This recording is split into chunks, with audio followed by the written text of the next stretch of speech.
The scream tore the mountain night before Ethan could frame the farmhouse in his lens, and wind scraped the weeds like fingernails on tin. Ethan said it came from inside, though he wanted to say he was turning back. The porch sagged, and the door hung open like a yawn that never closed. He tasted iron, and a damp cold moved under his jacket, as if the house exhaled. Ethan said, "One picture, then we go," bargaining with fear as if fear were patient. The boards answered with a slow thud, like something heavy memorizing the floor. He lifted the phone and caught his breath in the black rectangle that made the world smaller. From the doorway a whisper rose, and it shaped his name with gravel and spit. Ethan said, "Hello," and the word felt like evidence he would regret. The wind died, and crickets folded their song, and silence drew a thin wire across the night. Ethan kept the house at his back and told himself he was here for the trail, not a dare with the dark. He remembered the ranger map, and the warning sign half buried in vines. Ethan said, "Quick loop and sunrise shots," as if the plan could hold the night in place. The scream had turned the air thin, and every step felt like walking on glass. He tried to picture a campsite, coffee steam, and a hum that meant morning. The ridge road bent like a question, and never answered. Ethan said, "If someone is hurt, I call it in," and his stomach tightened on the word hurt. The wind carried a sweet, rotten note that made him swallow twice. He checked the photo by reflex and found a smear where his shoulder should be. The crickets started again, one by one, like lights in distant rooms. The path funneled between boulders, and the cold climbed his sleeves like a tide. Ethan said hello to the quiet because silence felt like a dare. He thought of Maya and the text he hadn't sent because proof felt safer than fear. Loose rock slid under his boot, and he caught himself on a cedar that bled sap like old honey. He worked to breathe slow, and the trees returned his breath in damp echoes. Ethan said, "I heard you, not sure who you was now." A faint rhythmic thud resumed, patient and heavier than steps, and it paced his heart. The smear in the photo waited in his pocket like a seed with teeth. He told the dark he would not go back, and the dark smiled without a face. He found a fence line that should not exist this far up, its wire grown into living wood. Ethan said no one keeps cattle here, and the absurdity calmed him for one beat. Beyond the fence, the land sagged into a dry creek bed that smelled like pennies. He raised the phone again, and the camera hunted the dark as if it smelled breath. He framed the creek and froze because the water was still but the reflection moved. Ethan said, "Who is there?" and his tongue stuck to the roof of his mouth. A handprint gleamed on a rock, fresh and streaked into claws by rain that never fell. The thud changed timbre, closer, like two boards kissing through rot. He took one step down and felt the earth say no. He circled back toward the farmhouse because leaving it behind felt like leaving a door open. Ethan said, 5 minutes, and time shrank to a shape he could carry. The sky paled enough to show cloud ribs, and the porch lamp refused to die. He scrolled the photo again, and the smear leaned into a face that did not belong to anyone he loved. Ethan said, "I see you," and the wind dropped the words at his feet. The thud inside settled into a drag, and he understood he had miscounted the heartbeats. He set the phone to record and held it low, as if that could make sound honest. From the doorway a whisper repeated his name with relief, as if he were late. The crickets paused, and the house smiled with its black mouth. Ethan sat at the ranger's station where maps curled like forgotten prayers, trying to explain the scream without sounding broken. He said, "I was on the ridge near the old farmhouse." His throat caught when he mentioned the photograph. Deputy Lucas leaned back with his badge dull under fluorescent hum, saying, "Maybe you caught your own shadow." Ethan's chest burned because he knew shadows did not whisper names. He thought of Caleb, the friend he failed to save years ago, and wondered if this was punishment. Maya scribbled in her notebook, eyes sharp, her silence heavier than questions. Ethan said, "It wasn't just sound, it was presence, but the words sounded soft against the walls." The station smelled of coffee gone bitter, and the clock refused to move. Lucas said, "These hills echo. They play tricks, dismissing the raw edge in Ethan's tone. Maya leaned forward, finally speaking, then explained the face in his photo. Her voice cracked like a match against stone. Ethan pushed the phone across the table, screen smeared with fingerprints and terror. The smear stretched, forming a jawline that didn't belong, and silence buckled. Lucas's laugh faltered when the reflection in the photo blinked faintly. Ethan said, "I need you to believe me," but he sounded like a child begging for firelight. The clock ticked louder, and the air pressed in. Outside the station, dawn cracked the horizon, painting the gravel lot in bruised colors. Ethan said, "You saw it blink," his voice hushed but urgent. Lucas shook his head too quickly, muttering, "Screens glitch."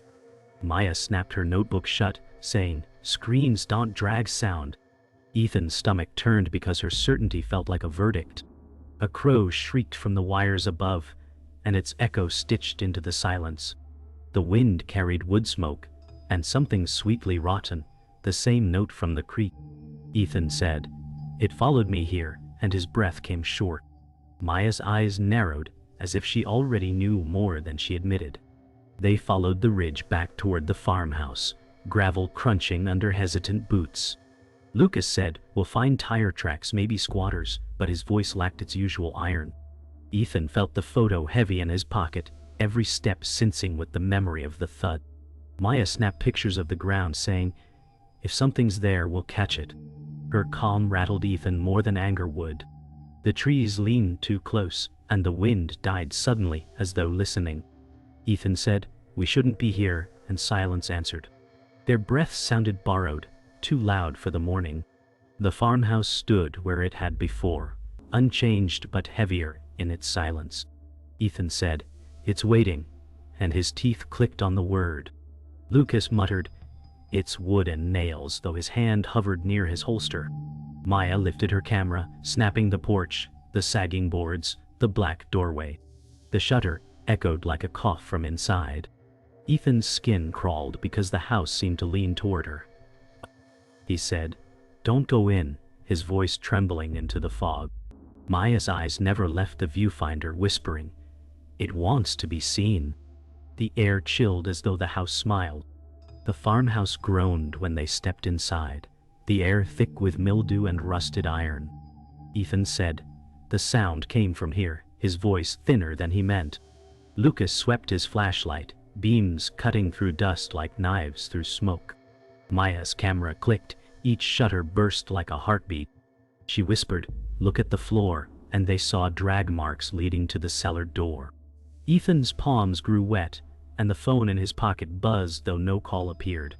He pulled it out, the last photo darker now, the smear longer, almost smiling. Lucas said, "Old boards shift," but the quaver betrayed him. Maya leaned close to Ethan, murmuring, "It's recording us." The silence shuddered with a muffled thud beneath their feet. The cellar door protested with a sound like bone splitting when Lucas pulled it open. Ethan said, "Don't," but the word died in his throat. A cold breath rolled upward, carrying wet earth and copper. Maya snapped a shot down the stairs, flash painting stone walls slick with moisture. The photo appeared on her screen, but a shape crouched there that none of them had seen with their eyes. She whispered, "Something was waiting." Lucas said, "It's shadows," though his knuckles whitened on the rail. Ethan's chest hurt as the thud below aligned with his heartbeat again. He said, "It wants us in the dark," and the cellar exhaled. They descended, boots creaking on rotten steps, each sound swallowed instantly. Ethan said, "I can't hear us," because even their breath seemed muted. Lucas swept the beam, revealing hooks in the rafters, long rust streaks marking wood. Maya froze, camera trembling as her flash caught something reflective in the corner. Ethan leaned, heart clawing his ribs, and saw an old camera tripod collapsed, its lens cracked. He whispered, "Others were here." Lucas muttered, "Campers," but the word cracked. The drag marks ended at a mound of torn cloth, dark with stains. Ethan reached for it, and the shadows shifted as if jealous. The cloth unfolded under Ethan's touch, revealing a jacket streaked with dried blood and patches torn away. he said. This was Caleb's, voice breaking like glass. Maya snapped a photo, and her screen glitched, freezing the image with a second face pressed against Ethan's shoulder. Lucas cursed, saying, "That's not possible," and stepped back hard. The thud above them returned, echoing through wood as if someone dragged their weight across the floor. Ethan dropped the jacket, and his phone buzzed again, showing the photo gallery shifting on its own. A new image appeared, the three of them standing in the cellar, but none of them had taken it. They stumbled back into the foyer, breath ragged, dragging fear like chains. Ethan said, "It knows us," and the words tasted final. Maya shoved the camera into her bag, refusing to look at the screen again. Lucas gripped his radio, static shrieking instead of voices. He shouted, "Dispatch, come back," but only a whisper answered, repeating Ethan's name. The boards groaned as if someone paced above them, though the dust never fell. Ethan pressed his phone off, but the black screen reflected a face that wasn't his. Maya whispered, "It's not bound here," and her voice hollowed. The farmhouse sighed like lungs filling. They fled the farmhouse into misty daylight, but the silence followed like a tether around their throats. Ethan said, "It's not in the house anymore," trembling with certainty. Lucas barked, "Shut it, we're leaving," though his eyes darted back at the door. Maya scrolled through her camera, each frame more warped than the last, showing faces that leaned too close. She whispered, "It's moving with us," and the words fell heavy on gravel. The trees swayed though no wind stirred, and shadows flickered against bark as if someone walked inside the wood. Ethan pressed his palm to his chest, heartbeat jagged, and remembered Caleb's voice in echoes. Lucas said, "Stop imagining," but his voice cracked, betraying him. The ridge bent ahead, promising nothing but more silence. They reached a clearing where the ranger road met the tree line, but the map nailed to the post was unreadable, warped by water and streaked with scratches. Ethan said, "It doesn't want us to leave," pressing a shaking hand against the wood. Lucas cursed and radioed again, static shrieking louder than before, then softening into a faint voice that repeated Ethan's name. Maya snapped a shot of the map, but her preview showed a face pressed flat against the glass behind them, though no one was there. She whispered, "It's close enough to breathe." Lucas's hand hovered near his holster, sweat brightening his forehead. Ethan stared at the post, heart hammering, and whispered Caleb's name without meaning to. Maya stopped suddenly, raising her camera toward the ridge trail where a reflection shimmered in the puddles. Ethan said, "Don't," but her shutter clicked anyway, echoing like a gunshot. The photo showed them three standing together, but Ethan's reflection was wrong. Its mouth stretched into a grin. Lucas swore, jerking back as if burned. Maya said, "It's rewriting us," and clutched the camera to her chest. Ethan's breath hitched because his reflection blinked independently from him. The air felt charged, alive, as if the forest pulsed with something waiting. Lucas snapped, "We're burning that damn camera," but Maya refused, saying, "Proof is all we have." They stumbled into an abandoned shed by the tree line, door hanging loose, its interior lined with broken tools and scattered photographs stuck to the walls. Ethan said, "Someone's been watching," his voice ragged. Lucas tore one photo down, showing Ethan years younger hiking with Caleb, though neither remembered it being taken. Maya whispered, "It's always been with you," her voice nearly gone. Ethan's stomach clenched as the faces in the photos began to shift, one by one, mouths opening. The shed air reeked of mold and copper, and the walls creaked as if they were breathing. Lucas said, "We need fire," but the matches in his pocket snapped before he could strike. They fled the shed, but the photographs clung to their boots and packs like leaves. Ethan said, "It wants us documented," panting in terror. Maya ripped one free, gasping when it bled from the edges. Lucas fired a shot into the air, shouting, "Stay back," though nothing moved in sight. The sound echoed too long, wrapping around them like a coil. Ethan pulled out his phone to call anyone, but new images filled the gallery. Stills of them inside the shed, stills of them running, stills of them here now. Maya whispered, "It's ahead of us." Lucas's radio crackled once more, this time repeating Ethan's scream from the night before. The sun broke through the mist in fractured beams, but the light felt thin, unable to chase the dark.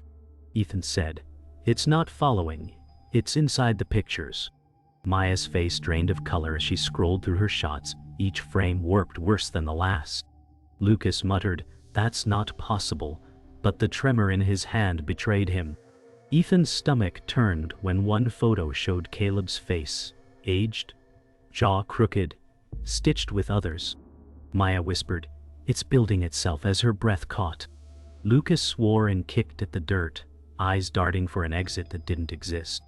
Ethan said, "It wants to be whole," and silence sank into their bones. They stumbled toward an overgrown cemetery, stones leaning like broken teeth in the soil. Ethan said, "It brought us here," voice hoarse. Maya lifted her camera, snapping a weathered headstone marked with clawed scratches. The preview showed Caleb standing behind them, though the air was empty. Lucas barked enough and tried to snatch the camera, but Maya pulled away. Ethan's knees buckled as the smell of rot thickened, memory flooding him of the night Caleb disappeared. "One?" Maya whispered. "It's feeding on our proof," and the grave dirt shifted as if something stirred beneath. Maya crouched by the largest stone, brushing dirt to reveal names long scratched away. She said, "They erased themselves," her voice breaking. Ethan stared, remembering Caleb's laughter, then the scream that never left him. Lucas aimed his flashlight, beam quivering, and muttered, "This is sick." But the stone reflected not light, only faces. Ethan said, "It keeps them here," clutching his chest. Maya snapped a picture, and her preview froze with a dozen mouths open wide. Silent screams pressed into the frame. The thud returned, steady, circling them like a predator waiting to close in. A sudden chill cut through them, and the trees groaned as if bending under invisible weight. Ethan said, "It knows we're weak now," teeth chattering. Maya lifted her camera again, trembling, whispering, "If I catch it all, maybe it ends." Lucas snarled, "Or it finishes us faster," shoving the camera aside. Ethan's phone buzzed in his pocket, and when he pulled it out, a new image filled the gallery. Himself standing over Caleb's twisted body, though that moment never happened. His hands shook as he dropped the phone, whispering, "It's rewriting me." Maya stared, frozen, her voice hollow. "It wants you next." The ground split with a groan, exposing the cellar beneath, as though the earth itself conspired to drag them back. Ethan said, "It's never been about the house, it's about us." Lucas drew his gun, shouting, "Stay behind me," though his voice cracked. Maya raised her camera one last time, whispering, "If I show it its own face, maybe it stops." Ethan's breath caught as Caleb's twisted smile flickered across the phone lying in the dirt. The thud roared now, a heartbeat not theirs shaking the soil. Ethan said, "We're already inside it," and the forest swallowed the last of the light.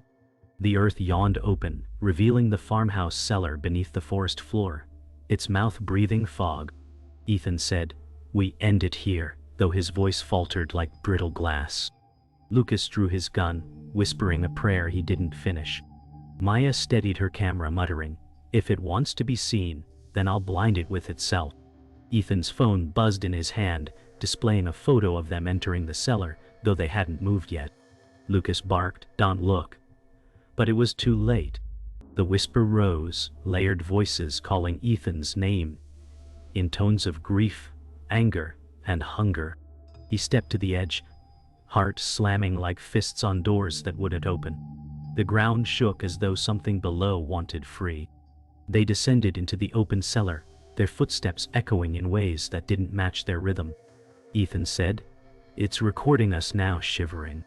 Maya lifted her camera, but the lens fogged instantly, screen showing only distorted faces pressing from the inside. Lucas swung his flashlight wildly, shouting, "Show yourself," but the beam fractured into 3 separate paths of light.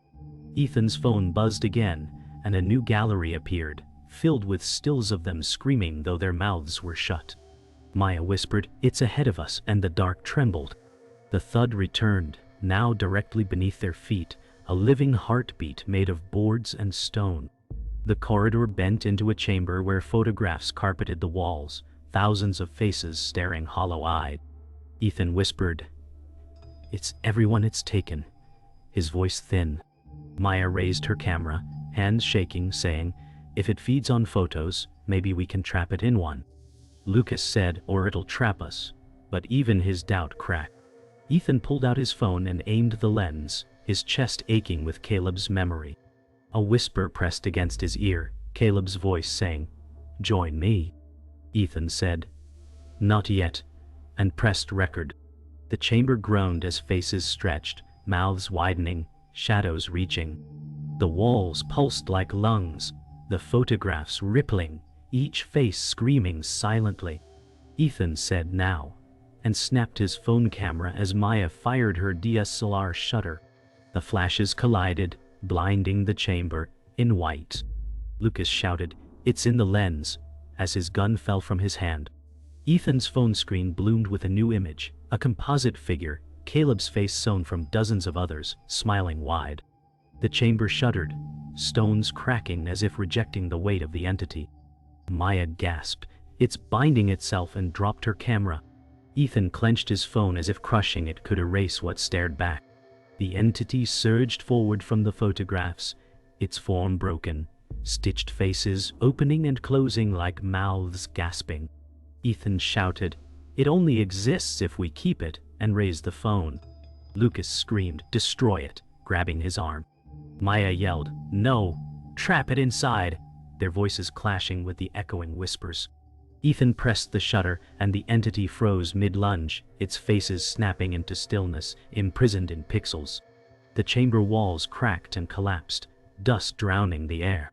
Ethan said, "It's locked," but doubt sharpened the words.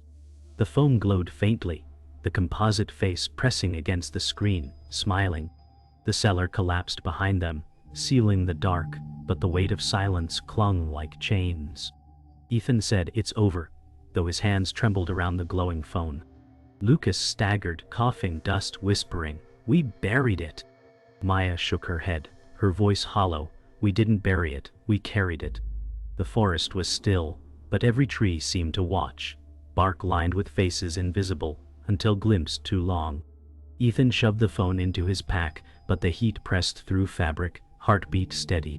They reached the ridge trail, moon climbing higher, branches clawing overhead. Lucas said, "We'll torch this forest if we have to," but even he sounded small. Maya's camera hung dead at her side, lens cracked. Ethan muttered, "It won't stop," and the words tasted of ash. His phone vibrated, screen lighting with a new picture. The three of them walking now, taken from behind. He froze, whispering, "It's still watching." The sound of shutters clicking filled the silence, though no one touched a camera. They stumbled into the Ranger Road, headlights of an abandoned truck catching the mist. Ethan said, "We can't leave," breath sharp, "It won't let us." Lucas rattled the truck door, shouting, "Then we drive through it." But the keys dangled inside, unreachable. Maya stood still, whispering, "It's already written." Her voice trembled as she showed Ethan her notebook, every page filled with words she never wrote. Their own dialogue transcribed, even what hadn't yet been spoken. Ethan's knees buckled, whispering, "We're only photographs waiting to be taken." The night thickened, air sour with iron, as if the forest exhaled through their lungs. Lucas aimed his gun into the dark, whispering, "Show yourself." The trees answered with whispers, Ethan's name overlapping in dozens of voices. Maya pressed close to Ethan, saying, "It wants you most." His phone pulsed in his pack, the glow bleeding through seams like veins of fire. Ethan whispered, "Then I'll give it what it wants," lifting the phone high.